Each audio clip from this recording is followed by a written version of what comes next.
rules that I broke into. They said that I loved you too. Are here.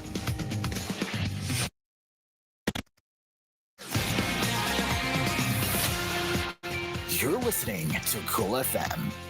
Cool FM is a TVH Group of Networks radio station. Tondo's greatest hits are here. You are listening to Cool FM. Live from Cool Studios. This is Cool News at 11.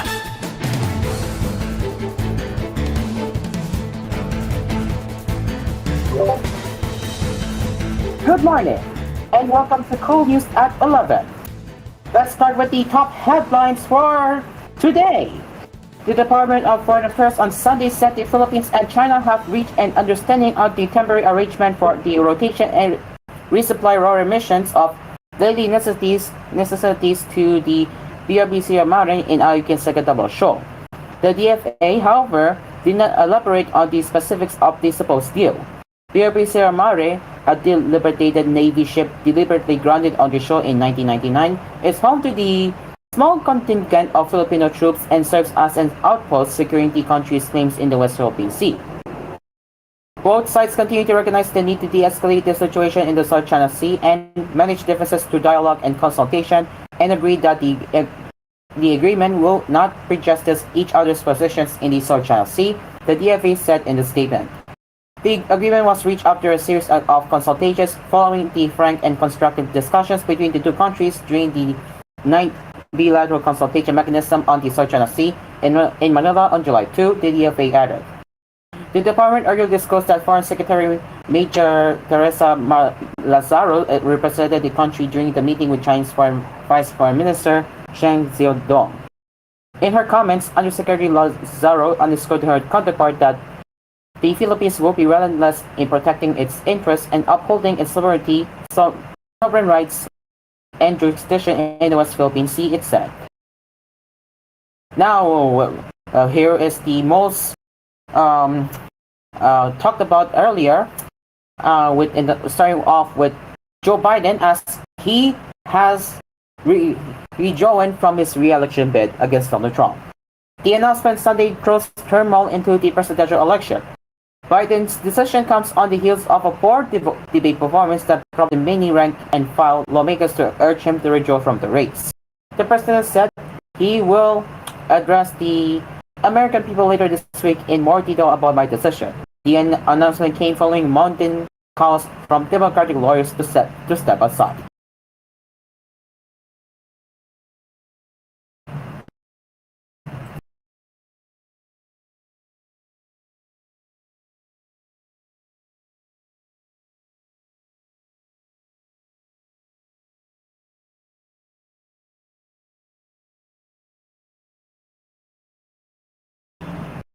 United States President Joe Biden says he's withdrawing from his re-election bid against Donald Trump. In a social media post, Biden says he believes it is in the best interest of their party and the country to stand down and focus on fulfilling his duties as president for the remainder of his term. The U.S. president adds that he will address the American people later this week in more detail about his decision. Biden's decision comes on the heels of a poor debate performance that prompted many rank-and-file lawmakers to urge him to withdraw from the race. In a separate post on social media, Biden says choosing Vice President Kamala Harris as his running mate was the best decision he's made and endorsed her as his successor. For her part, Harris says that she is honored to have Biden's endorsement, adding that she intends to earn and win the nomination. Democrats are set to hold their convention in Chicago from August 19 to 22. What was supposed to be a coronation for Biden now becomes an open contest in which nearly 4,700 delegates will be responsible for picking a new standard-bearer to challenge Trump.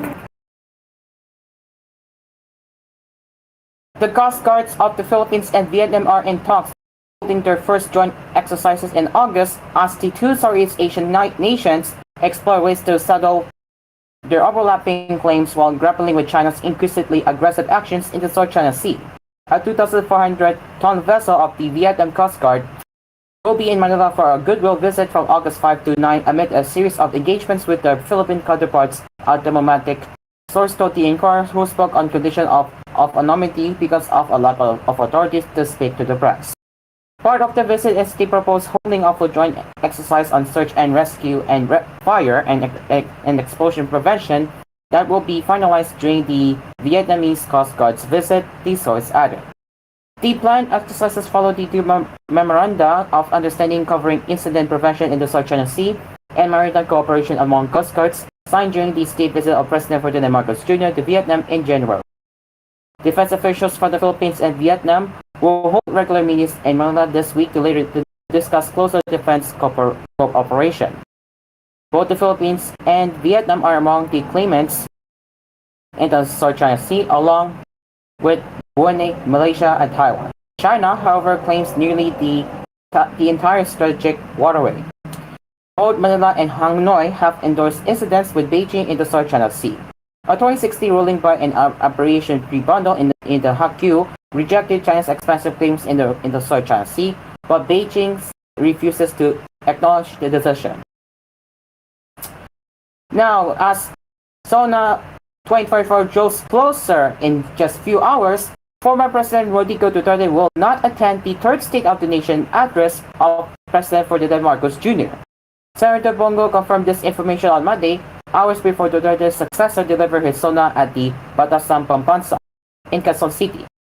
Nasa Davao he's in Davao. Go told reporters in an ambushed interview when asked if the former chief executive would attend the event. In 2023, Duterte also skipped Marcos' SONA for the same reason. I am not sure. I think he came from China. He's kind of tired. He's in Davao. So reporters minutes before the Senate opened the second regular session of the 19th Congress last year. Duterte's daughter, Vice President Sara Duterte, will also miss this year's SONA of her 2022 running mate. She did not detail why she decided to avoid Marcos' SONA for the first time since they won the national elections, but boldly announced that she was designating herself as the designated survivor.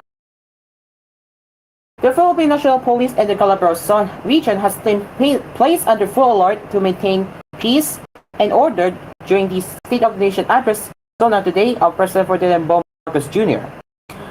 The Police Region Office 4A, Public Information Office, said the event was expected to draw very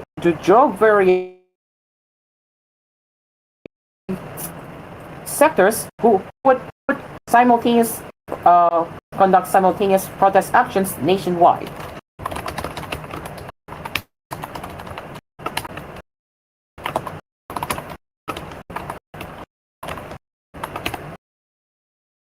To address this, the police personnel from PRO-4A have been deployed as additional reinforcements for the event. While we respect the right of our fellow citizens to express themselves, we call on them to conduct it in an orderly, peaceful, and peaceful manner for the safety of everyone. From our protesters to our community, to our police force, Brigadier General Paul Kenneth Lucas, PRO-4A Police Chief said in a statement. He assured the protesters that the law enforcers would observe and exercise maximum tolerance. Red teams have been assigned to monitor and supervise police activities in the field, emphasized. Lucas said more policemen will be visited on the streets and various places, working alongside other government agencies to ensure public safety during the SONA. Personnel from the PNP-4A, the Land Transportation Office, the Land Transportation Franchising and Regulatory Board, and other units have been deployed within border control and strategic security control points across the region to meticulously inspect vehicles entering and leaving the region, ensure the safety and security of all customers. The third regular session of the 19th Congress officially opened on Monday, hours before President Ferdinand Marcos Jr.'s third State of the Nation address. At the Upper Chambers Plenary Hall, Senate President Francis Chis Escudero banked the gavel a few minutes past 10 a.m., ceremoniously marking the session's opening. All 23 senators were present at the hall when the session was officially opened. To recall, Sonny Angara has formally resigned from his post as a senator to be the country's education secretary. Later in the afternoon, the senators and their counterparts in the House of Representatives will convene in the joint session at the Batasan Pambansa complex in Quezon City to hear Marcos deliver his SONA.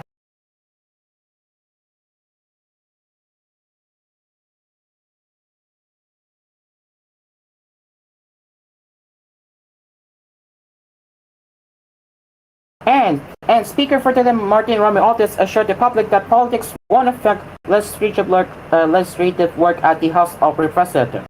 Romualdez, in a video statement released by his office on Monday, said the lower chamber will remain focused on approving critical bills that will ensure continued progress for the country despite the upcoming midterm elections in May 2025. The House is set to resume its session on July 22 before President Ferdinand Marcos Jr. delivers his third State of the Nation address. This session is the third and final regular session of the 19th Congress. We are committed to maintaining legislative momentum despite the approaching national elections in 2025, Romualdez said. Our priority is to ensure that critical bills are passed and that the legislative process continues to serve the people's needs effectively. We will navigate the political landscape with a focus on stability and progress, he added. Romualdez said the House's top priority is the passage of the 2025 national budget. It is followed by the three remaining Legislative Executive Development Advisory Council priority bills.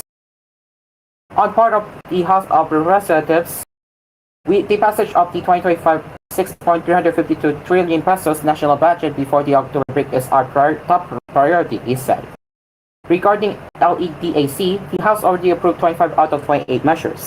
The House of Representatives will approve the remaining 3 of the 28 lead tech bills before the end of the 19th Congress, he added. Romualdez also said House legislators anticipate a strong collaborative relation with the upper chamber, with Senate President Francis Escudero at the helm. We anticipate a strong collaborative relationship with the new Senate leadership under Senate President Francis Escudero. This partnership is crucial for the smooth passage of pending legislation. We are confident that our cooperative efforts lead to the successful enactment of key legislative measures, the House leader said.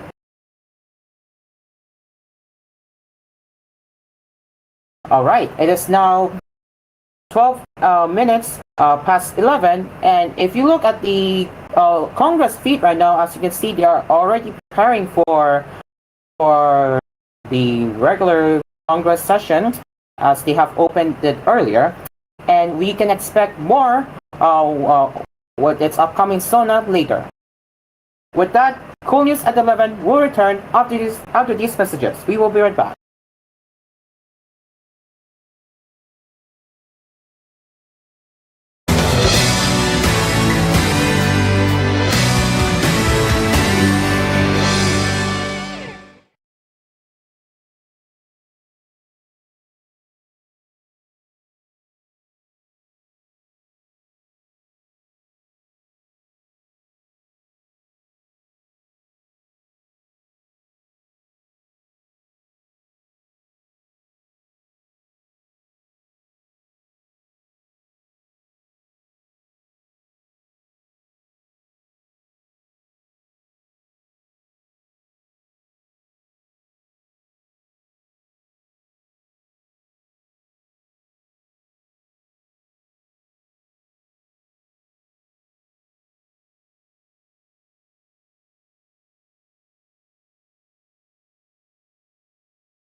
Welcome back.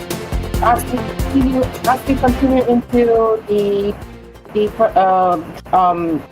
Biden dropping out from re-election bid, world leaders lined up to pay tribute to U.S. President Joe Biden Sunday after he announced he was dropping out of his U.S. presidential race. Biden notified the public of his decision in a letter, a stunning move that upends the 2025 race for the White House. He endorsed Vice President Kamala Harris as the Democratic Party's new nominee. "You have taken many difficult decisions, takes to which Poland, America, and the world are safer and democracy stronger," said Polish Prime Minister Donald. I know you were driven by the same motivations when announcing your final decision. Probably the most difficult one in your life," added Tusk, who served as a European Council student between 2014 and 2019. UK Prime Minister Keir Starmer said he respected Biden's decision, adding, "I look forward to us working together during the remainder of his presidency.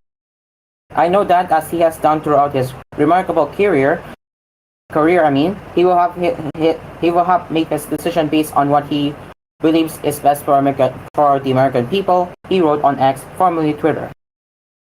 German Chancellor Olaf Scholz also paid tribute to Biden's legacy. "My friend, Joe Biden has achieved a lot for his country, for Europe, for the world," he wrote on X. His decision not to run again deserves. Israel's Defense Minister Yoav Gallant thanked Biden for his unwavering support of Israel over the years. Writing on X, he added, "Your steadfast backing, especially during the war, has been invaluable. We are grateful for your leadership and friendship." Israeli President Isaac Herzog, whose role is largely ceremonial, also thanked Biden for his steadfast support for the Israeli people over his decades-long career in the post on X. Canadian Prime Minister Justin Trudeau also thanked Biden for his years of service. I have known President Biden for years," he wrote on X. "He's a great man, and everything he does is guided by his love for his country as president."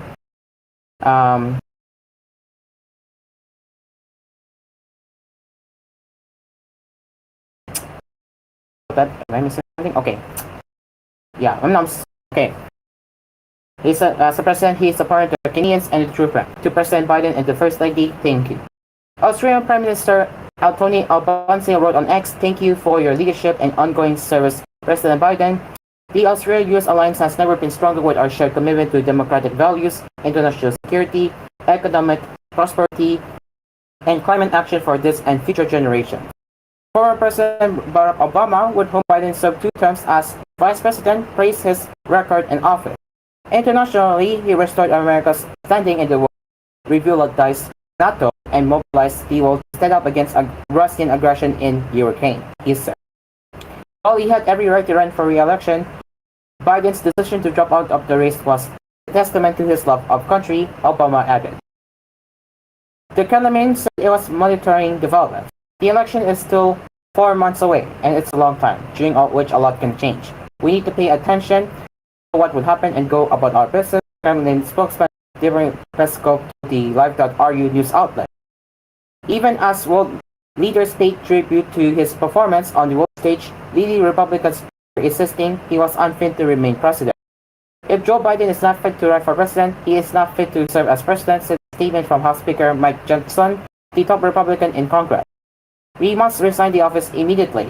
November 5 cannot arrive soon enough," he added. Former President Donald Trump, running for the presidency again, wrote on his social network, "Crook Joe Biden was not fit to run for president, and it's certainly not fit to."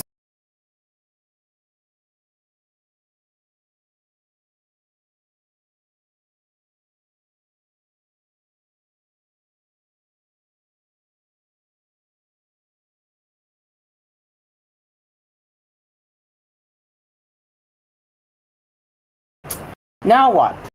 So we will take a look on how replacing Biden could work as he ever since he withdrew from his re-election bid. So let's get how it will work. So to designate a former nominee, delegates chosen from all 50 states, the U.S. Capitol, and overseas territories attend their party's summer nominating convention to officially anoint a candidate.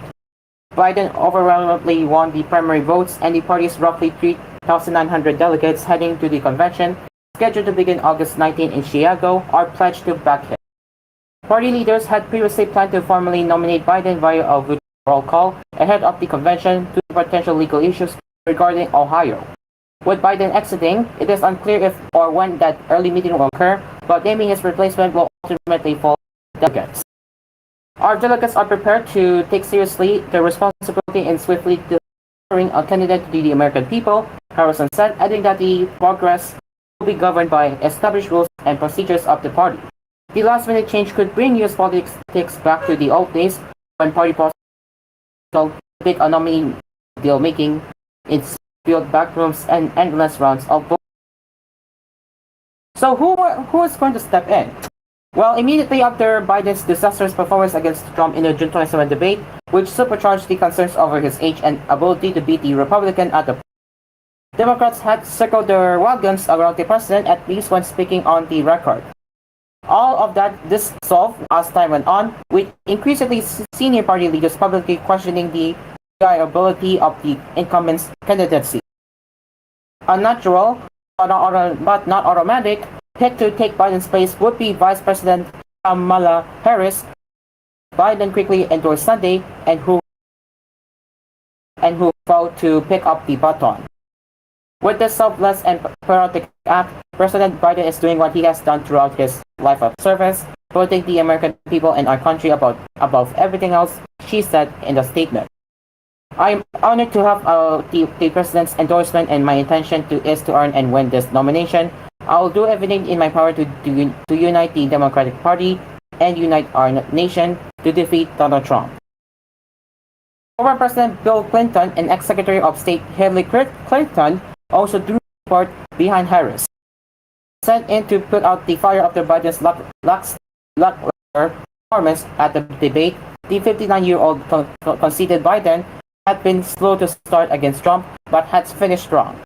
Otherwise, any of a number of strong Democratic politicians, Governors Gavin Newsom of California, Gretchen Whitmer of Michigan, and Josh Shapiro of Pennsylvania, have been mentioned might be called on. With Biden dropping out, could a third strong party hopeful emerge? So far, no independent candidate is posing any danger to the United States' dominant two-party system.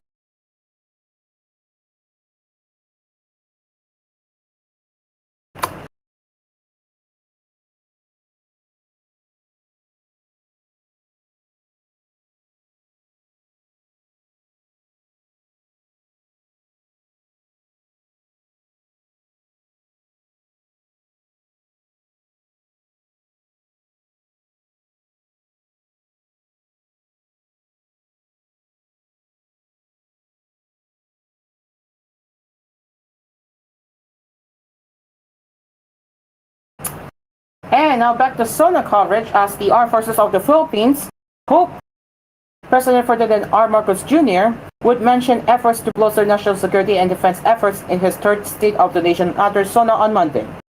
We are anticipating that he will give updates on ongoing initiative or initiatives on our current national priorities, and it is reasonable to anticipate many key themes, and we are anticipating that it includes efforts to bolster national security and enhance defense capabilities, AFP spokesperson Colonel Margaret Padilla said in the vernacular in a radio interview Sunday. Padilla, however, acknowledged the president's support of the military's efforts. She added that the AFP also expects the president to mention progress made in the ongoing military modernization program and the military shift towards territorial defense operations. Padilla also clarified that this shift was to follow a possible invasion and focus on challenges inside the country. She was referring to the comprehensive archipelagic defense concept, which calls for the AFP to defend the country's vast territories for all threats.